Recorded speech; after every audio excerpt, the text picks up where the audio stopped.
Mesdames, Messieurs, bonsoir. C'est Nordair Métro qui a finalement mis la main sur la société d'État Québécaire. Une décision qui a soulevé la colère des employés de Québécaire, dont l'offre d'achat a été jugée inférieure. Le gouvernement du Québec a cédé son entreprise pour une somme de 21 millions de dollars qui établira 126 liaisons régionales, protégera 776 emplois, mais démantèlera tout de même une partie de la flotte aérienne de Québécaire. Nous avons 2 reportages là-dessus. André Bédard fait part de la réaction des employés de Québécaire, mais tout d'abord, Jean Bédard nous dit ce qu'est Nordair Métro. Précisons tout de suite que Nordair Métro, c'est la propriété de quelques grands actionnaires, dont le plus important est CPR, par le biais de sa filiale Nordair, qui en détient 35 % du capital action. Le gouvernement a donc préféré Nordair Métro, d'abord parce que la compagnie établira 125 liaisons régionales quotidiennes au lieu des 111 effectuées actuellement. L'offre de Nordair Métro présente une augmentation de 12,6 % des liaisons régionales quotidiennes. À cette hausse des fréquences se joint un plus grand nombre de vols directs et de vols sans escale. Québécaire compte en ce moment 827 employés. Nordair Métro s'est engagé à protéger 776 de ses emplois, une perte nette de 51 emplois donc, alors que le gouvernement prévoyait que la privatisation de Québécaire créerait 133 nouveaux emplois. D'autre part, Nordair Métro s'engage à établir toute sa base opérationnelle et décisionnelle au Québec, où seront déplacées certaines activités aériennes. Par exemple, CPR, son plus important actionnaire, va transférer de Toronto et Vancouver à Montréal l'entretien de ses appareils C-137 utilisés dans l'Est du Canada. Nordair Métro assume la dette de 64 millions de dollars, mais il met la main sur tout l'actif de Québécaire pour 21 millions de dollars comptant.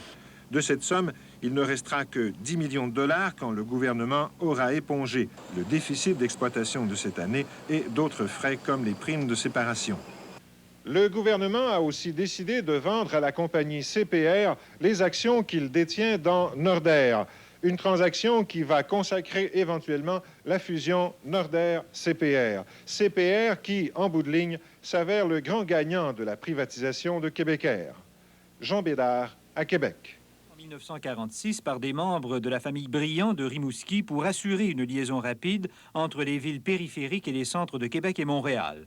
L'entreprise a appartenu à la famille Webster de Montréal et aux caisses d'entraide Desjardins avant d'être revendue à Alfred Hamel, un transporteur routier du Lac-Saint-Jean.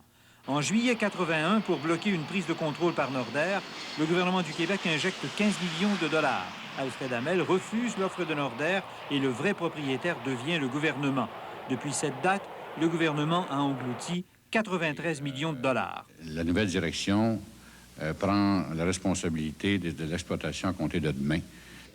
Nous allons ramener Québécaire à la rentabilité très rapidement. Dans son plan de redressement, le nouvel acquéreur qui maintiendra le siège social de Québécaire à Montréal et celui de Nordair Métro à Québec entend rationaliser la flotte en cédant les 4 Boeing 737 à CPR, les 2 DC-8 à Nationair pour exploiter des Convair 580 qu'on juge mieux adaptés au réseau. Pour leur part, les employés de Québécaire, qui réagissent très mal au refus de leur offre, accusent le gouvernement de s'être prêté sciemment à un scénario planifié de démantèlement. La compagnie qui achètera Québécaire ou qui achète Québécaire va disposer de 80 à 90 % des actifs les plus intéressants et on nous offre une participation dans une coquille vide. Lorsqu'ils seront sûrs qu'il y a un sens de direction, une stabilité à long terme et de l'entrepreneurship à la direction de la compagnie, ils vont sûrement être d'un esprit collaborateur. Les nouveaux propriétaires de Québécaire et de Nordair Métro comptent agir rapidement, car ils estiment qu'ils ne seront pas seuls très longtemps dans le ciel québécois.